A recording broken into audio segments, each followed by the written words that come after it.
Buongiorno, good morning. So, a bit of a strange time. I'm still getting out a video more or less every 7 days, but it's a little bit harder for me to stick to the Friday deadline just because everything's so unpredictable right now. We're kind of dealing with this little baby who has these crying episodes for 4 hours or so, and we're not sure exactly.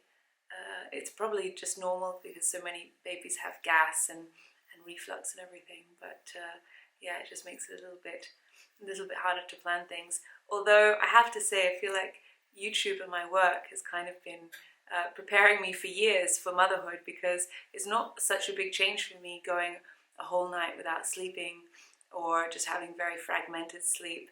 I'm kind of used to it from just having doing so many late nights, and yeah, it's not been the worst part, although I am very tired, as you can probably see.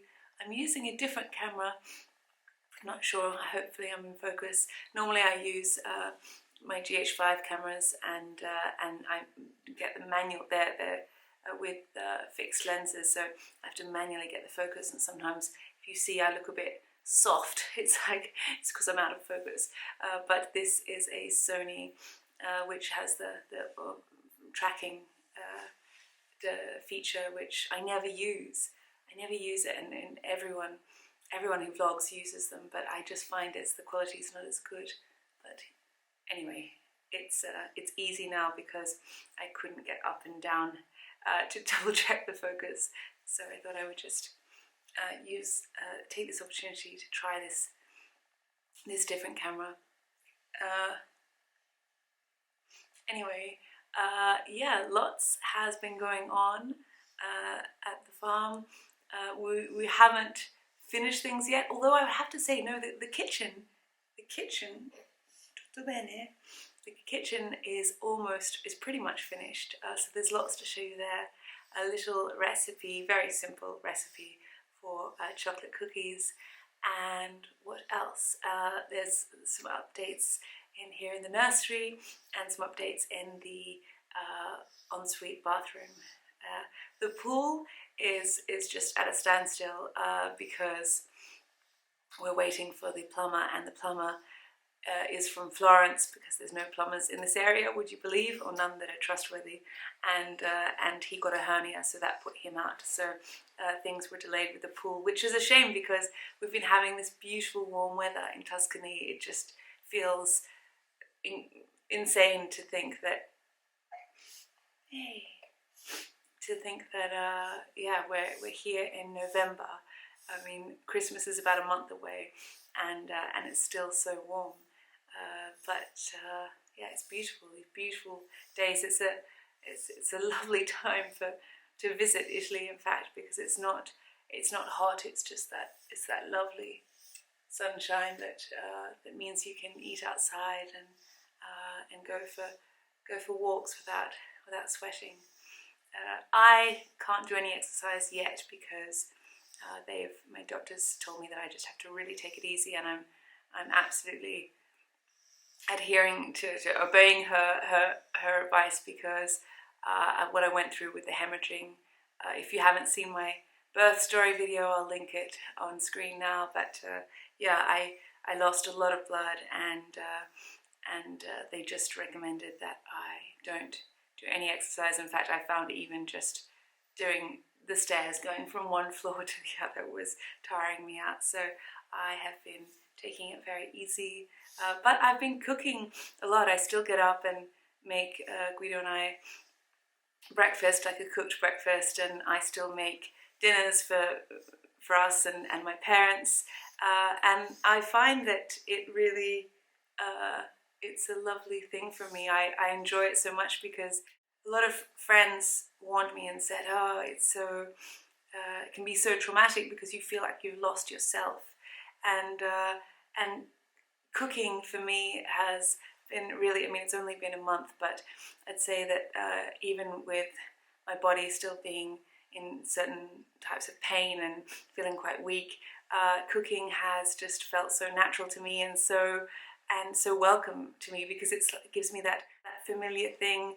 It's being creative. It's something that I trust. So even though I can't sometimes soothe a crying baby or take away his pain, or I can't know if he's going to sleep through the night, but I can go into a kitchen and throw 7 ingredients together and know that I can make a beautiful dinner for my family, and I don't know, it's just it's very comforting to me, and I find that even if I'm tired, I put him in a little chair and put him on the kitchen table so he can watch me cooking, and I feel like he calms down with the noise of the oven and the frying and everything, because he must have heard it so many times in the womb, or perhaps all babies just like ambient sounds.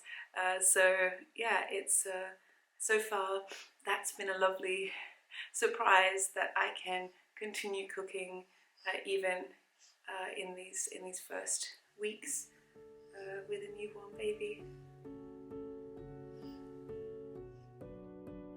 So this Friday, our son Gianfranco will be 4 weeks old, and Guido, my husband, will be 40. Right up until the day before I gave birth, we were still here on the farm dealing with renovations, because it was the only time the plumber and the builders were available. They brought up the bath I ordered, which I very carefully sourced because it's one of the few without the overflow knob on one side, so that Guido and I can enjoy baths together without someone having the overflow knob digging into their back.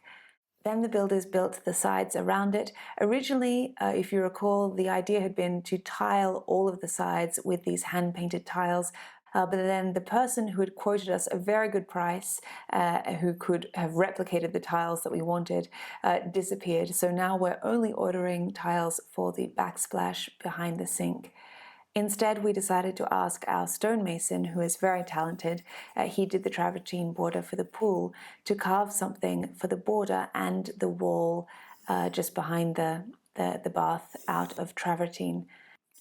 I suggested a curving shape so that it feels a little like a Roman bath with that lovely feminine fluidity of the curve.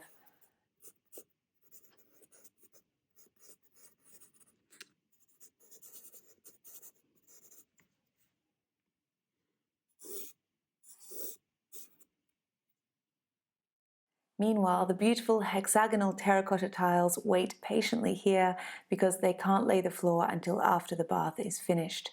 And the plumber we've been using from Florence got a hernia, so that put him out of action for weeks. But with me breastfeeding almost every hour and a half, my main focus was not the bathroom, but the nursery. We have a lovely Moses basket that was the original bed Guido slept in as a child. And I've been loving using Gianfranco's clothing rack that my father built, because it means you can see everything clearly and we don't need to worry about folding tiny little clothes. I like to keep the color scheme very calming, because I feel like it calms me. I mean, obviously he doesn't care, the baby doesn't care, but for me, I love just all these very natural fabrics, wool and linen and cotton and these colors that are very soothing, so that you're soothed when you're around a screaming baby, which is always handy.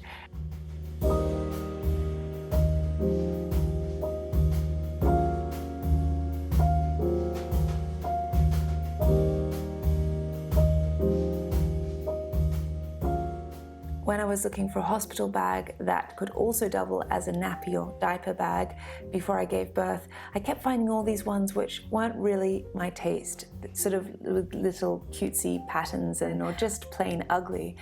When I shop for bags, I often prefer looking in the men's department, as I prefer a more classic style, and this way we can carry it with us out to different events, and nothing coordinates better with every color and style than a classic brown Italian leather bag. Guido and I both share a love of rich, dark leather luggage, and this particular bag has lots of compartments and pockets, so it's super functional too.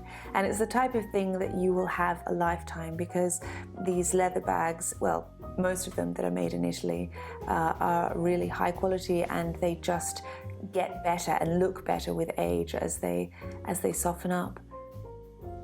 Do you remember I was dismayed by the prices of armchairs, and seeing as I am breastfeeding constantly, the armchair has become crucial for my comfort. I wanted a traditional shape to harmonize him with the antique furniture, and in a creamy colour that would make me feel fresh and clear-headed even when I am sleep-deprived and needing a shower. Instead of paying 800 or 900 euro on an armchair, I decided to look into covering this existing armchair. This yellow cover was made to cover the original chair, which was quite stained and missing a cushion cover. I got a quote to upholster it, and it would cost 350 euro, which was a bit out of my budget. Instead, I went to my tailor, who charged only 80 euro to make this cover, which I can easily take off and throw in the washing machine. I bought a fabric from my favourite fabric store in Florence, where I wander around in a dream, just fantasizing about all the curtains and dresses and draping I could do with these incredible Florentine fabrics.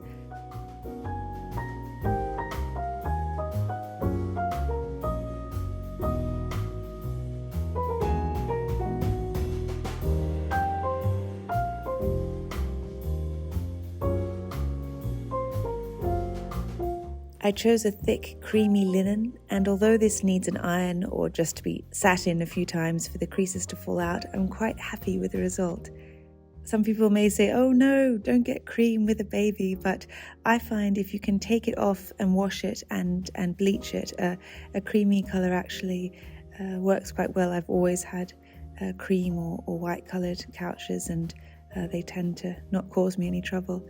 We have the bed in here so that when Gianfranco cries during the night, one of us can sleep in here while soothing him, and the other can hopefully sleep uninterrupted back in the bedroom. Downstairs in the kitchen, lots has been happening as well. The electricians installed overhead lights over the sink and stove. I found this charming lamp with blue and white ceramic to go over the olive press. It's just in a second-hand store.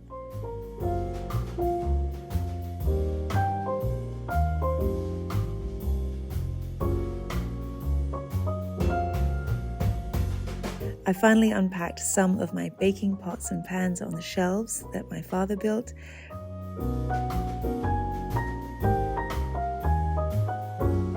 The baskets arrived for me to store pantry goods on the bottom shelf, and the marble bench arrived, and the builders made a base for it, so now we have a lovely workspace right beside the stove and oven.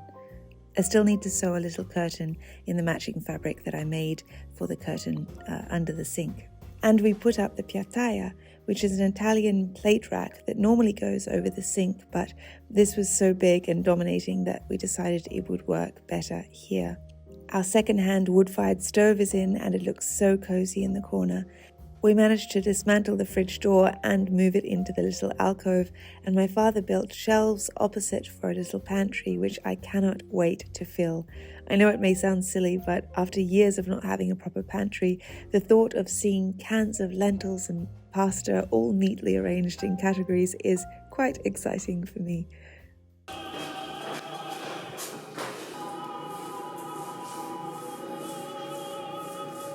We have also been trying to create a laundry room. Previously, the washing machine was in the kitchen, but everyone tells us washing becomes a major part of your life when you have children, so I wanted to make a dedicated space. My parents, as usual, have been amazing, repairing and repainting the stone walls that were crumbling away. My mother has been a magnificent help with the baby. She is just relentlessly patient and loving and not overbearing at all. It's like having my best friend here to share this beautiful experience. Well, sometimes beautiful and sometimes challenging. My beautiful friend Brian and his partner Gareth sent these exquisite swaddling cloths that are made in Paris.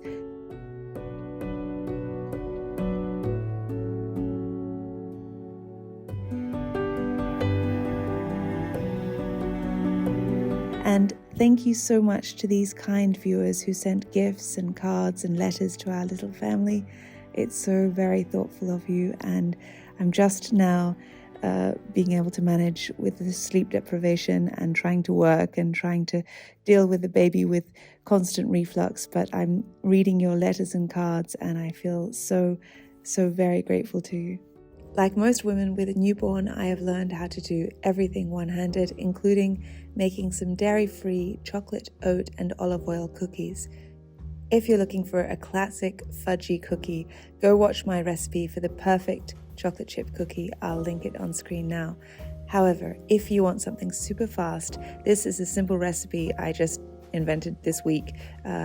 It's without butter, so you can mix it one-handed while holding a baby, and without chocolate chips, just cacao, because I'm trialing cutting out dairy to see if it helps with Gianfranco's reflux. Just mix brown sugar with 1 egg and some vanilla, olive oil,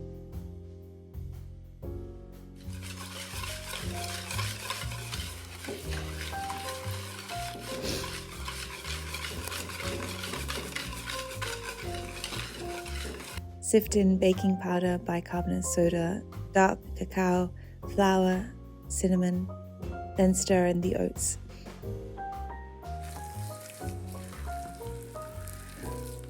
It should be quite a wet mixture, and I like to make quite high little discs to give them a decent chewiness even when they spread out in the oven. Cook in a medium hot oven for 8 to 9 minutes only.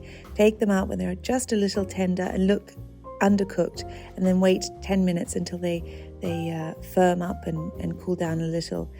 I made these for a little treat with a cup of fresh ginger tea to give me and the whole family an energy boost while I'm breastfeeding.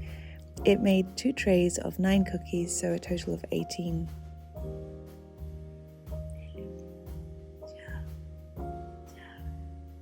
A lot of you asking how I feel now about being a mother and how everything's going. It's going well. He, like a lot of babies, I don't know if you believe in colic or what it is, if it's just gas or reflux, whatever, but he can have these long periods of crying for 4 hours, and that can be difficult because you see this little tiny baby just with tears running down their cheeks and you can't help them. But I think it's just a case of waiting and waiting for his sort of digestive system and everything to develop and be able to deal with the world. So that's a bit hard, but aside from that, I find breastfeeding is so beautiful. I've really enjoyed it right from the first moment. It's been such a magical thing to know that you're nourishing this little creature with your body, and it's so intimate to just have them in your arms like this. And I've been breastfeeding every 2 hours, which is well, it feels like a lot. Probably it's normal, but it sort of worked out.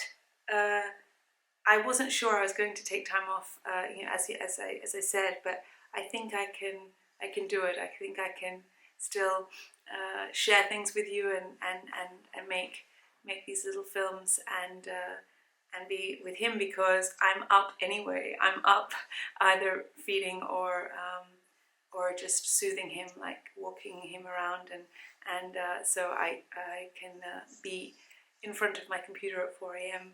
because I'm awake anyway. So let's see how we go. Thank you to my patrons who support this channel and who have written me lovely messages which I haven't been able to read. I'm sorry. Sometimes I get a chance and I try and get through reading them, but I don't actually get to respond, and I'm trying to not be on my phone when I'm with the baby, so it doesn't leave very much time in between for checking emails and messages. So I'm sorry if I haven't gotten back to you.